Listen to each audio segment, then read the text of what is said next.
Demandez le programme, c'est avec Estelle Martin. Et pour commencer, le Festival de Cannes, une journée Godard sans Godard. Petite fille, je voyais partout des chiens.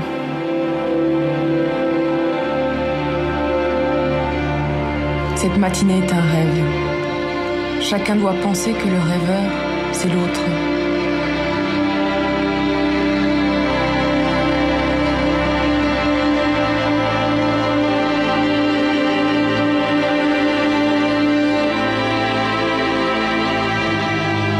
Je ne dirai presque rien. Je cherche la pauvreté dans le langage.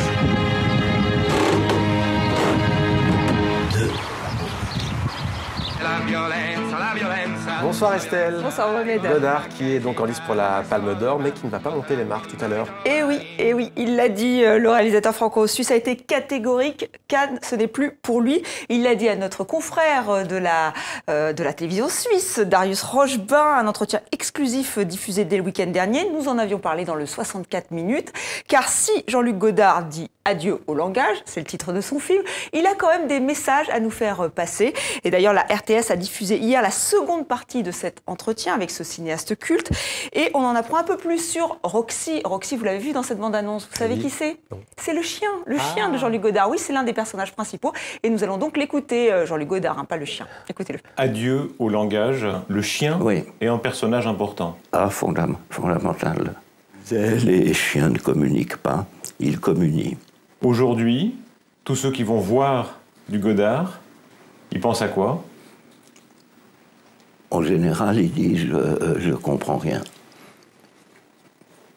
Mais ils disaient ça du dernier Beethoven, ils disaient ça, pas pour me comparer à lui, ils disaient ça des premiers Picasso, ils disaient, enfin donc c'est pas grave. Voilà, ce n'est pas grave de comprendre Jean-Luc Godard, c'est le génie. C'est difficile de comprendre le génie. Donc c'est un entretien à voir ou à revoir sur le site de notre partenaire, donc rts.ch-tv. Le film sort aujourd'hui en France, donc si vous voulez aller le voir. Et je vous invite aussi à aller regarder la bande-annonce parodique de ce film. Il faut juste taper bonjour au LOL, c'est sur Internet et c'est assez drôle, il faut le dire.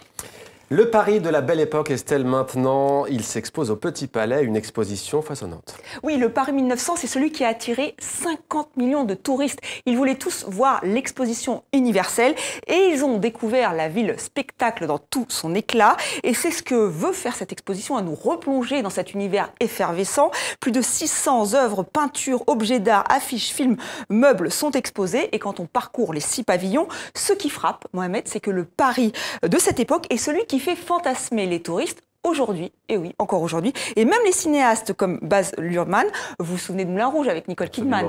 Et bien voilà, alors Pascal Achard et Cédric Alliot ont rencontré le commissaire de cette exposition.